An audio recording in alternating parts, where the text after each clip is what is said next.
And I have to tell you, this next speaker, way back when I first attended my very first Modere event, I didn't know anybody. I had just resigned a leadership position at another company, and with the educated risk that I was making a good decision that was going to be for the best benefit of my people that I was partnered with and for those that I looked forward to partnering with in the future. I literally walked into this event with only a handful of people that came with me. I was brand new, just like them, and I met this guy. I saw this guy named David Ciemny, had no idea what a legend he was in this company, and I'll never forget the way I felt when he hopped on stage to connect with leadership. And I'll tell you what, that energy that I was just sharing about, that energy of certainty, I don't know that I've ever heard anybody in the entire company have that level of confidence, of certainty, and be able to transfer that to the entire social marketer population, to all of you that may not be social marketers, that you're just maybe taking a listen or taking a look at Modere. You are in for such a treat. I said to myself, this guy is going to become one of my best friends. This guy he's going to know me, and we're going to be buddies. He didn't even know who I was. But I'll never forget the way I felt when he spoke. David Ciemny, the captain of collagen, the godfather, gangster, been here with us since the beginning. Guys, if you ever doubted what we've got in our hands, that's about to change really, really fast. And if you're brand new, you may not need anything else after this. David, get on in here. Tell them a little bit about yourself, and I want you to jump right into your conversation about treating this not like a hobby, but the importance of treating it like a dang professional. Get on in here, bud. How are you? I'm amazing, Super Cooper. Your check is in the mail for that incredible introduction. Thank you so much. I'm gonna take you on the road, and so you now have a new side gig doing introductions because you're amazing. You're a natural, and there's a reason why people love your energy, because energy is contagious. You can write that down. Energy is everything. So I appreciate you and your warm vibes, and Shalga for your awesome story. As a redhead, I love your accent. I want to thank the M-Life team for having me. Jennifer, I look forward to hearing your story. For those that don't know me, I'll give you the 2-minute clip version. I was 17 years old, growing up in a place called Thousand Oaks, California.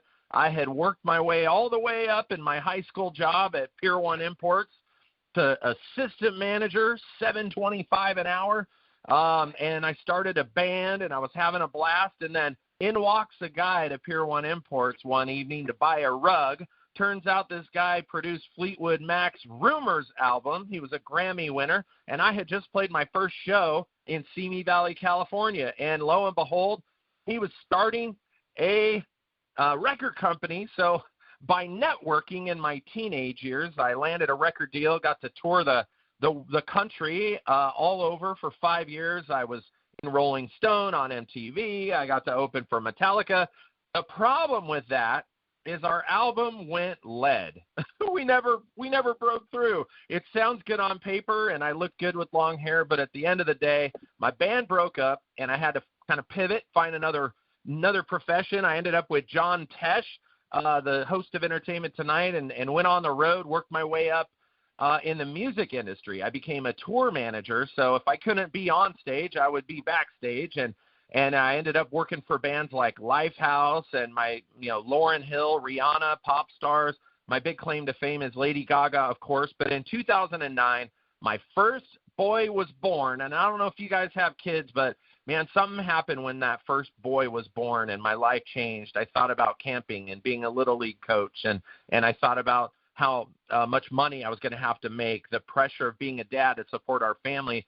And around that time, when I was home to have our baby off the road with Lady Gaga, I met this woman named Ozma who was just starting a company, and I ended up becoming her third employee, and within a week she made me the vice president of her company. So we built that up into a collagen just empire. So I became kind of by default a collagen guru and a direct sales executive and professional.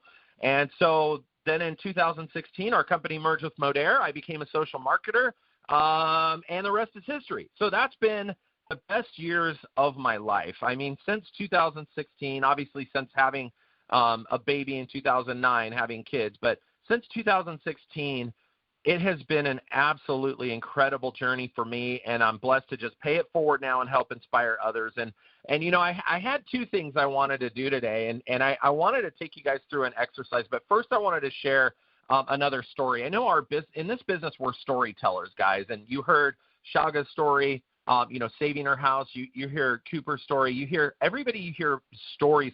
There's a reason why people love good stories, because we can't stand to not hear the end of the story, right? So it's like, that's why they leave you at the cliffhanger moment before they go to commercial.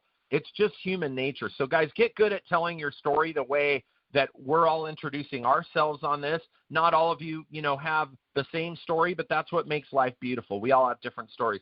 But I just want to share a question for you, and I want you to just kind of repeat after me right now. I'm a professional, okay? Repeat after me. I'm a professional, ... My wife laughs because I use ... all day long for some reason. I can't just put a period or an exclamation mark. I got to put ... because there's more to the story. When someone asks you what you do, what is your answer? And I want you to say, I'm a professional ... Now, can that change? Yes. But for those of you that have a main job, right, your main thing is your main thing. Maybe you're a nurse. Maybe you're a realtor. You know, people come from all walks of life into our industry, right? And my definition has changed. I used to be a professional musician. I used to be a professional tour manager. Now I'm a professional collagen marketer. Now I'm a professional social media marketer. Now I'm a professional speaker, right? So I want you to put in Modere as something you do professionally. I don't know about you guys, right? But I didn't come into this business to be a hobby. You know what my hobby is? Coaching Little League Baseball. That's my hobby, right? So if somebody said to you, hey, David, are you ever going to coach the Dodgers? Well, you know what? I'm at a point in my life where I can probably safely say like three things. One, I'll probably never be president. Okay, I can admit that. Number two, I'll probably never coach the Dodgers or an MLB team. And number three, as much as I hate to say it, I'll probably never get to walk on the moon. Now, that's okay. I'm okay with that. I mean, I'm holding out hope, all right? But here's the deal.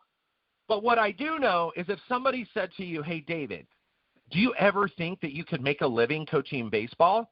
I'll tell you right now, I'd probably be doing things a little bit different, right? I'd probably not be wasting time with some of the other things. If somebody said, hey, David, do you love baseball so much you want to go make a living at it? I say, okay, number one, I'm probably not going to be an MLB coach. That's fine. I may not even be a college coach, but you know what? I could probably make some good money coaching high school, maybe a travel ball team. But what would I be doing, right? I'd probably be studying. I'd be out there on the field. I'd be meeting with other pro coaches. I'd be asking to be an apprentice or an assistant coach. I'd get a mentor. I'd probably get a job as an assistant coach so I can be in the dugout more, you know, around my schedule. So guys, my question is how do you look at your Modere business? I mean, are you treating it as a business or a hobby? We know, you know, people like Eric Worre talk about this all the time. Eric Worre says, you know, success comes when you finally decide to be a permanent resident and not a tourist, right? How many of us are treating this? How many of us are treating this like a hobby? And so the thing is whether you want to make $500 or $50,000 a month, there's a certain thing you've got to do, which is go all in with whatever that all in looks to you. Gary Vee says it too. He says, you know, go all in on one or two things instead of being half-baked at 10. But so many people see the desperation of times. You know, your check goes down or the volume goes down. And then all of a sudden you see these leaders preaching multiple streams, and they're all doing that because they can. You know why they're doing that because they can? I'll tell you why. It's because they made their millions first or their hundreds of thousands first, and then they got into multiple streams, guys. That's the reality. So I just want to tell you a quick story. I got married in 2005. I met my wife online, which was cool. That was the best $9.95 I ever spent. She's a hottie. Those of you that haven't met her, her name's Angela. She'll be at Long Beach at SRC. So I bought my first home in 2003. Maybe that's a coincidence. Like I bought my first home in 2003, then I got married in 05. But she didn't marry me for my home, guys. She already had her own home when we got married. She bought her first home at like 23 years old. But anyway, I sold my first house, right, when we got married because I moved in with my wife. And so I made a bunch of money on that because it's just how the timing of the market worked out. But anyway, I was working at a $3 billion multi-level marketing company as their director of events, and that was my corporate job. And my wife, I was on the corporate side, and my wife started talking about having a baby. And I'm like, okay, I had just made a bunch of money. My job was just a job. And I finally said, you know what? I want to go travel the world. And she's like, what do you mean? Like go to Asia for a month or something? I go, no, I want to quit my job, sell our house, and literally go travel the world. And long story short, that's what we did. Although we rented the house, we didn't sell it. I quit my job. I took all the money I made from that house, well, about half of it, and we went in 2006 and 2007 to 42 freaking countries, 72 flights, 6 months around the world, starting in Tokyo, going all over Asia, Russia, Mongolia, Tibet, China, Vietnam, everywhere, India, Maldives, Everest Base Camp, Nepal, Africa, South. We went literally all over the world, all over Africa, all the continents, Europe, everywhere. But people ask me all the time when they hear that story, they say, what was the most favorite place that you went to? And I have a few, but probably my number one is Egypt, guys. And Egypt is more than just the pyramids, guys. There's a river that a lot of you are living in. It's called the Nile. All right? No, the Nile River, guys. Seriously, that's a bad joke. I'm here every Tuesday. The Nile is a river that is a lifeline of the country. In fact, it goes through 11 countries. And my wife and I, we went on the Nile. We took a traditional felucca boat sailing up the Nile, and then we went on an actual cruise ship for a week on the Nile, stopping at all the great stops and Aswan and Abu Simbel and all these places. But the thing about the Nile is it's one river, and there's a second river that's called the White Nile and the Blue Nile. So how many of you guys know that the Nile is not just one river? It's actually two. It's the White Nile and the Blue Nile, and they both run through all these countries. But here's the thing. There's a lot of tributaries that come off the river, but every river is like your business. Success is like your business. It's got one main thing. It keeps the main thing the main thing. In the Nile's case, you've got the White Nile, okay, and then the Blue Nile is the source of most of the river. So it's like most of you in this industry have your main full-time jobs. Not all of us have the luxury, right, of doing this business as a full-time job. So the question is, are you keeping the main thing, or are you treating this like a little tributary, like a little stream, like a branch? See, the Nile goes 4,000 miles through 11 countries before it starts to branch out and go into the Mediterranean Sea for all the way from Lake Victoria. So I want you to get back to this idea in 2024 that you're a professional, that you're going to keep the main thing. It's okay if you have a job that pays your bills. But in the time that's left, that's the dream time. That's the miracle time. That's when you can, take care of the good life. GOOD, get out of debt, live the good life. That's where you create the dream money, is that part-time. And most of you on this call, I believe, are probably doing this part-time. If you're full-time, oh my gosh, no excuse. Treat this like a professional. So I want you to ask yourself this question. Am I a professional? And I want you to answer the question with, yes, I am a professional. And you could say marketer, social media marketer, college marketer, healthy living marketer, whatever that word is. I am a professional dream maker. But I want you to always use the word professional. 2024 is not a year to play small. 2024 is a year where, I don't know if you guys can feel it. For me, it's kind of one of those like make it or break it years, right? It's kind of one of those years where you're like, okay, can we all admit 2023 sucked? It really did. Like, it just was like, did that just happen to me? Because after 2020, we all kind of went through craziness. 2021 was like money grows on trees. Like 2022, it's like make a post and money pops into your inbox. Like none of us had to work. 2020 or 2022, then 2023, we all had to start working, and we realized, holy crap, I'm out of shape. I'm not really working that hard. Like I need to freaking get to work. And then we realized, ooh, you actually have to really work, not just say you're working, talk about working, cleaning your desk, aim. No, you actually have to fire. You actually have to, you actually have to work like crazy. And so, guys, here we are in 2024. It's January. You all made your resolutions. You all got your one word. You all got, okay, focus. Okay, good. So now you all made your resolutions. I'm going to lose 10 pounds. Okay, forget all that. Make 2024 the year that you say to yourself every single day, I am a professional. I don't care if you do this business an hour a week. The shift that you are going to make in your mind, because your mind believes what you tell it. Your mind will believe you. Either you're lying or you're telling the truth or you're thinking about something, your mind's going to believe you. So you've got to wake up every day and say, I'm a professional. And what would a professional do? Would a professional, be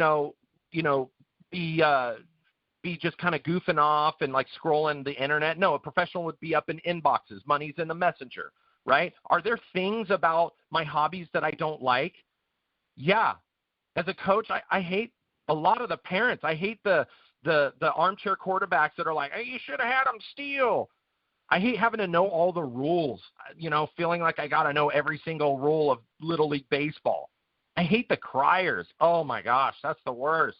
Or worried about offending someone or someone saying, you're cheering too loud. I hate all that. But you know what? Nothing will make me give up my dream and happiness of being there watching my kid from the field and coaching my kid all the way growing up. Now is the last year of my 12-year-old or my 11-year-old, and then I only have one more kid, and then that's it. And for the rest of my life, I'm going to look back and say, I followed my dream.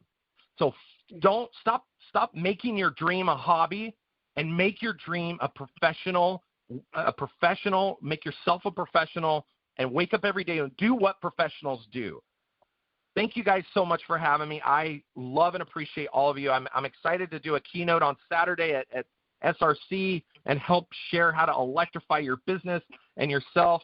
Coop, I love you. Melton, all you guys, I appreciate you. Thank you for having me. And let's make 2024 the most amazing year where we all become professionals, no matter what our level of success or desire is. Thank you.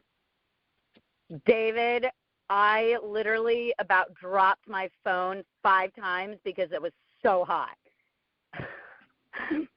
You guys, I know that David had to jump off, but I tell you what, I don't know, gosh, do we even need to continue? And it's so exciting.